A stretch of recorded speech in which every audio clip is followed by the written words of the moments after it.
بسم اللہ الرحمن الرحیم۔ اعوذ باللہ السمیع العلیم من الشیطان الرجیم۔ بسم اللہ الرحمن الرحیم۔ رب یسر ولا تعسر وتمم بالخیر۔ عزیز طلبہ، السلام علیکم ورحمۃ اللہ وبرکاتہ۔ امید ہے آپ سب خیریت سے ہوں گے۔ دروس اصول الکافی کا سلسلہ جاری ہے۔ سبق 176 میں کتاب العقل والجہل کا حصہ 141 ذکر ہونے والا ہے۔ سب سے پہلے خلاصہ جات کو دیکھ لیتے ہیں۔ گزشتہ درس میں ادب و عقل کی حقیقت اور ان کے فرق کو بیان کیا گیا، قرآنی اور روایی شواہد بھی بیان کیے گئے۔ اس درس میں عقل کے بغیر کثرت عبادت کا حکم ذکر ہونے والا ہے۔ قرآنی اور روایی شواہد اور شارحین کافی کے نظریات بھی بیان ہوں گے۔ حدیث کا متن پڑھ لیتے ہیں۔ علی بن ابراہیم عن ابیہ عن یحیی بن المبارک عن عبداللہ بن جبلۃ عن اسحاق بن عمار عن ابی عبداللہ علیہ السلام قال قلت له جعلت فداك ان لي جارا كثير الصلاة كثير الصدقة كثير الحج لا بأس به قال فقال عليه السلام يا إسحاق كيف عقله قال قلت له جعلت فداك ليس له عقل قال فقال لا يرتفع بذلك منه۔ الکافی طبع محققہ دار الحدیث میں ذکر ہے کہ بعض نسخوں میں لا يرتفع کی جگہ لا ينتفع بھی ہے۔ اس میں لغات کو بھی دیکھ لیتے ہیں۔ لا بأس به یعنی کہ اہل دین سے وہ دشمنی وغیرہ نہیں رکھتا۔ جہاں تک حدیث کے ترجمہ کا تعلق ہے تو راوی اسحاق بن عمار کا بیان ہے کہ میں نے امام جعفر صادق علیہ السلام سے عرض کی، میں آپ پر قربان جاؤں، میرا ایک پڑوسی ہے کثیر الصلاۃ بکثرت نمازیں پڑھتا ہے، کثیر الصدقۃ بہت زیادہ صدقہ خیرات کرتا ہے، کثیر الحج بہت زیادہ حج بجا لاتا ہے، لا بأس به اس کے دین میں کوئی حرج نہیں ہے، دینداروں سے وہ دشمنی وغیرہ بھی نہیں رکھتا۔ تو راوی کا بیان ہے، امام صادق علیہ السلام نے فرمایا یا اسحاق کیف عقلہ، اے اسحاق اس کی عقل کیسی ہے۔ راوی کا بیان ہے، میں نے عرض کی میں آپ پر قربان جاؤں، لیس لہ عقل وہ عقل و شعور نہیں رکھتا۔ راوی کا بیان ہے، امام علیہ السلام نے فرمایا لا یرتفع بذلک منہ ان زیادہ عبادات کے ساتھ وہ کمال کو نہیں پہنچے گا، بلند مرتبہ نہیں ہوگا۔ جہاں تک اس روایت کی سند کا تعلق ہے تو اس کے راویوں کو دیکھ لیتے ہیں۔ اس کے پہلے دو راوی علی بن ابراہیم قمی اور ان کے والد ابراہیم بن ہاشم کوفی فقہ جلیل ہیں، ان کے بارے میں تفصیلی گفتگو حدیث نہم میں گزر چکی ہے۔ یحیی بن مبارک غیر معروف الحال یعنی مجہول الحال ہے، اگرچہ اس سے علی بن ابراہیم قمی نے تفسیر میں روایت نقل کی ہے اور بعض مبانی کے تحت اس کی توثیق عام سے اس کے راویوں کی توثیق بھی ثابت ہوتی ہے۔ سید خوئی الرحمہ اس نظریے کو مانتے تھے لیکن انہوں نے بعض روایات کو ضعیف قرار دیا ہے چونکہ اس میں یحیی بن مبارک موجود ہے، تو اس کا معنی یہ ہے کہ ان مقامات پر انہوں نے اس کی توثیق عام پر عمل نہیں کیا۔ فرمایا یحیی بن مبارک لم یرد فیہ توثیق ولا مدح،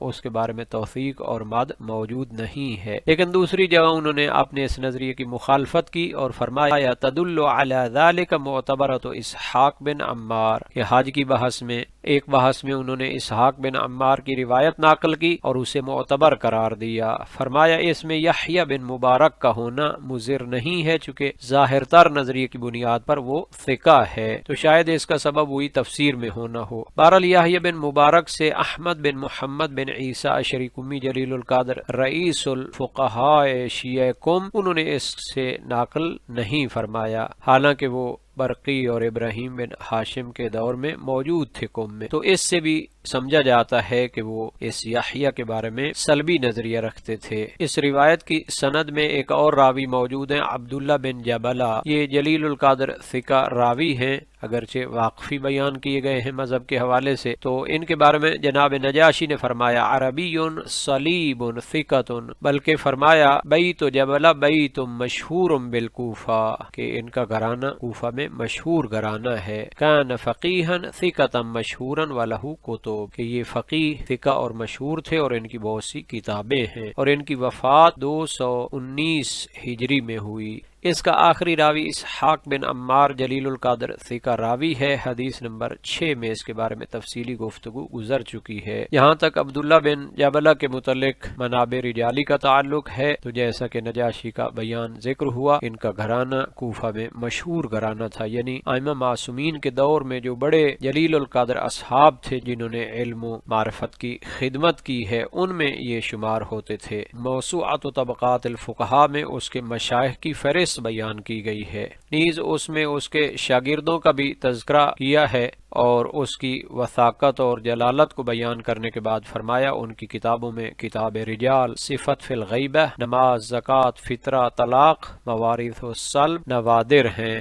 اور اس کو علم رجال کے مؤسسین میں سے بھی شمار کیا ہے کہ اول جن لوگوں نے اس میں کتابیں وغیرہ لکھی ہیں تو ان کو بھی ذکر کیا جاتا ہے۔ یہ جناب ابن جبلہ کنانی کے متعلق رجالی منابع ہیں، ان میں اس کی علمی اور عملی زندگی پر روشنی ڈالی گئی ہے۔ اعیان و شیعہ پرسنالٹیز، تاسیس و شیعہ علوم الاسلامیہ، بہت اہم منابع کی طرف اشارہ کیا گیا ہے۔ جہاں تک متن حدیث کے متعلق تحقیقی اور علمی مسائل کا تعلق ہے تو حدیث کا بنیادی مفہوم تو یہ ہے کہ عبادت کا معیار صرف کمیت نہیں بلکہ عقل ہے۔ نمازیں، صدقہ، حج، یہ سب عظمت عبادات ہیں، مگر ان کی بنیاد عقلی بصیرت، نیت صحیح، توازن، فقہی فہم اور اخلاقی شعور پر نہ ہو تو یہ اعمال انسان کو ترقی نہیں دیتے۔ دوم، اعمال کی قبولیت کا دار و مدار عقل ہے۔ امام نے اعمال کی فہرست کو نہیں دیکھا بلکہ ایک ہی سوال کیا، عقل کیسی ہے؟ یہ اصولی نقطہ بتاتا ہے کہ شریعت میں عقل بنیادی میزان ہے۔ عبادت کی کثرت اور عقل کی کمی کیوں غیر مفید ہے؟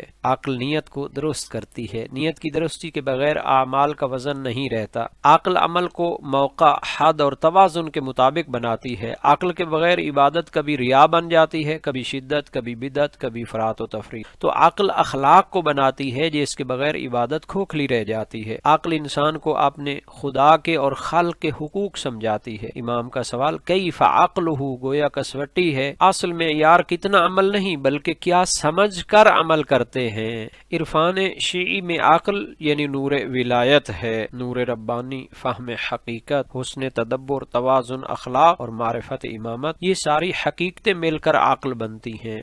یہاں تک اس متن کے متعلق اور اس معنی اور مفہوم کے متعلق قرآنی اور روایی شواہد کا تعلق ہے تو قرآن کریم میں ہے وَمَن يُؤْتَ الْحِكْمَةَ فَقَدْ أُوتِيَ خَيْرًا كَثِيرًا، سورہ بقرہ 269۔ حکمت یعنی عقل، خیر کثیر وہی نفع جو امام نے لا يرتفع کے نفی میں بیان کیا ہے۔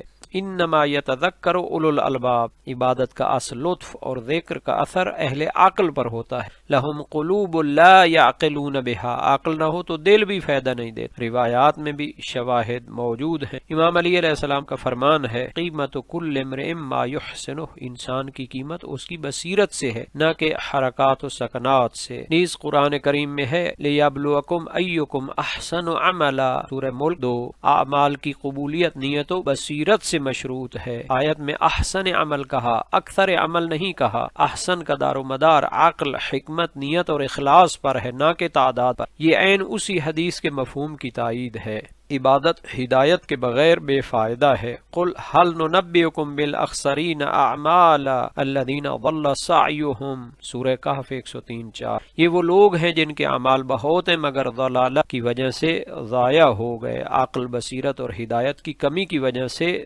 ضائع ہو گئے۔ دلوں کے اندھے ہونے سے عبادت بے اثر ہو جاتی ہے۔ فإنها لا تعمى الابصار ولكن تعمى القلوب، سورہ حج 46۔ دل کا اندھا پن بصیرت اور عقل کا فقدان ہے، یہی وہ حالت ہے جس میں اعمال روح نہیں پاتے، بلندی نہیں ملتی۔ عبادت میں اصل تقوی اور بصیرت ہے۔ لن ینال اللہ لحومها ولا دماؤها ولكن ینالہ التقوی منکم، سورہ حج 37۔ قربانی کے اعمال کی کثرت نہیں بلکہ تقوی جو عقل سے پیدا ہوتا ہے مطلوب ہے۔ لا عبادت کالتفکر، امام علی علیہ السلام کا فرمان ہے تفکر یعنی عقل عبادت سے افضل قرار دیا گیا ہے۔ اگر کثرت عبادت خود ہی کافی ہوتی تو تفکر افضل نہ ہوتا۔ اسی طرح امام علیہ السلام کا فرمان ہے رب عابد تائب من صلاته و صیامه ما له عند اللہ من ثواب، بہت سے عبادت گزار محنت کرتے ہیں مگر نیت و بصیرت نہ ہونے سے ثواب نہیں ملتا۔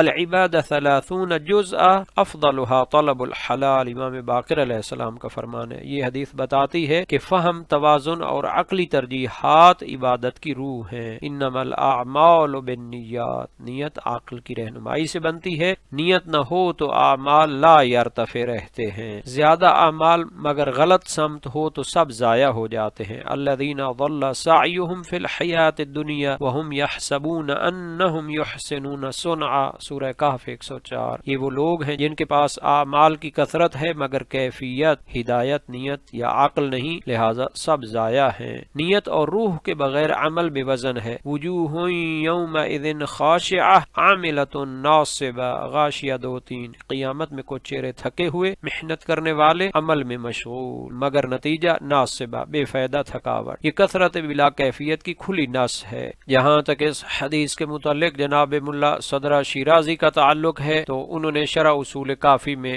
اس کے متعلق سند کے لحاظ سے تفصیلی گفتگو فرمائی ہے، جناب نجاشی کا قول بیان کیا، لیکن اس کے معنی کے حوالے سے فرمایا معنی الحدیث ظاہر، اس کا معنی واضح ہے۔ یہاں تک جناب ملا صالح مازندرانی کے نظریے کا تعلق ہے تو نہایت علمی مطالب بیان کیے ہیں، مختصر طور پر رجالی تحقیق بھی پیش کی، نحوی ترکیب بیان کرتے ہیں، کثیر الصلاۃ وغیرہ، اس لیے منسوب ہو سکتا ہے کہ یہ اضافت لفظی ہے جو تعریف نہیں دیتی، اور مرفوع بھی ہو سکتا ہے کہ یہ مبتدا محذوف کی خبر ہے۔ یہ اس بات کی طرف اشارہ ہے کہ راوی نے ہمسائے کے خوب اعمال کی کثرت کو زور دے کر بیان کیا ہے۔ لا بأس کے بارے میں 2 احتمال بیان فرمائے ہیں، الف وہ اہل ولایت میں سے ہے، یعنی اس کی ولایت اہل بیت درست ہے، اور بے وہ صالح آدمی ہے، کسی کو اذیت نہیں دیتا۔ جب امام نے پوچھا اس کی عقل کیسی ہے تو امام نے گویا اصل بنیاد پوچھ لی ہے، کیونکہ یہی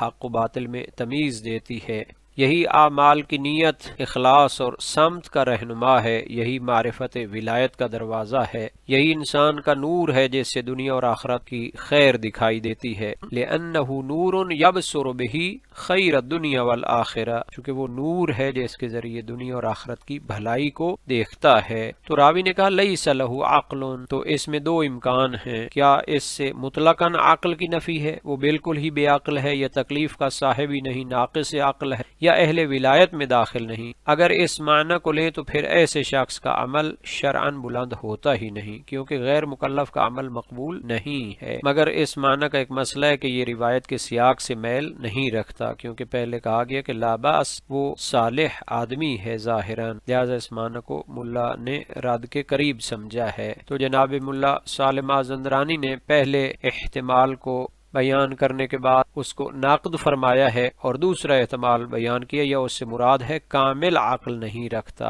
ان ارید بہی نافی الکمال، یعنی نافی العقل المستتبع للعلوم الدینیہ والمعارف الیقینیہ، کان عدم الارتفاع مؤولا، بنیادی شعور تو ہے مگر معرفت دینی، بصیرت، یقین، تفقہ، کیفیت نیت، حکمت یہ نہیں ہے۔ اگر یہ مان لیں تو پھر عمل بالکل ضائع نہیں ہوتا، لیکن اس کی روحانی ترقی نہیں ہوتی، اس کا عمل کامل درجے تک نہیں پہنچتا، وہ ذوی العقول الکاملہ کے مرتبے تک نہیں جاتا۔ یہی معنی امام کے فرمان لا یرتفع بذالک منہ کے ساتھ زیادہ موزوں ہیں۔ لا یرتفع بذالک منہ کے متعلق 3 معنی بیان کیے ہیں۔ اول کاملا نہیں اٹھتا، یعنی ناقص رہ جاتا ہے، عمل مکمل نورانیت اور کمال نہیں لیتا، کیونکہ ثواب اور رفعت عقل کے مطابق ہوتی ہے۔ فإن رفعت العمل والثواب علیہ علی قادر العقل کما مر فی عابد بنی اسرائیل، اس کو پہلے بھی ایک روایت میں بیان کیا گیا تھا کہ بنی اسرائیل کا ایک عبادت گزار بہت زیادہ عبادتیں کرتا تھا، ایک فرشتہ اسے دیکھ کر تعجب کرنے لگا، اس کے ثواب کے بارے میں پوچھا تو تھوڑا سا ثواب دکھایا گیا، تو پھر جب وہ اس عبادت گزار کے پاس آیا تو اس کی معرفت اور اس کی عقل نہایت ہی ڈھیلی ڈالی تھی، وہ حتیٰ کہہ رہا تھا کہ اس جنگل میں بہت زیادہ سبزہ موجود ہے، اگر اللہ تعالیٰ کا کوئی گدھا ہوتا یا جانور ہوتا تو میں اس کو یہ کھلایا کرتا۔ دوسرا، بالکلیہ نہیں اٹھتا اس شخص کے خاص فساد باطنی کی وجہ سے، او بأن هذا الحكم عانی عدم رفع العمل بالکلیہ فی خصوص الجار المذکور کما یشعر به لفظة منه لعلمه بفساد عمله فی الواقع۔ امام اس ہمسائے کی کوئی قلبی خرابی جانتے ہیں، کوئی باطنی فساد جیسے عمل کی حقیقت فاسد ہو گئی، اس وجہ سے اس کے اعمال اٹھ ہی نہیں رہے۔ یہ خاص اس فرد کے بارے میں ہو سکتا ہے، عمومی اصول نہیں۔ تیسرا، لا ينتفع بذلك یعنی فائدہ نہیں اٹھا سکتا، بعض نسخوں میں یہی ہے، یعنی نماز ہے پر روشنی نہیں دیتی، صدقہ ہے پر معرفت نہیں بڑھتی، حج ہے پر قلب سلیم نہیں بنتا، عمل ظاہری طور پر قائم ہے مگر اس کا اثر فائدہ، نور اور رشد نہیں ملتا۔ مجموعی طور پر جناب اللہ صالح نے کثرت عمل کو معیار نہیں سمجھا، اصل معیار عقل و معرفت ہے۔ جو شخص کامل عقل نہ رکھے اس کے اعمال بھی کامل نہیں بنتے۔ رفع عمل یعنی اس کا نور، اس کی حقیقت، اس کی مقبولیت، اس کا اثر، اس کی روحانی ترقی، یہ سب عقل کے مطابق ہے۔ آج کے سبق کا خلاصہ دیکھ لیتے ہیں کہ عقل و شعور کے بغیر کثرت عبادت وہ بلند مراتب عطا نہیں کرتی جو کہ عقل و شعور اور نیک نیتی کے ساتھ اور ایمان کی نورانیت کے ساتھ انجام دیے جائیں تو اس سے حاصل ہوتے ہیں۔ اس درس کے متعلق تمرینی سوالات کو بھی دیکھ لیتے ہیں اور اللہ تعالی سے دعا کرتے ہیں کہ ہمیں قرآن و سنت کو سمجھنے اور ان پر عمل کرنے کی توفیق عطا فرمائے۔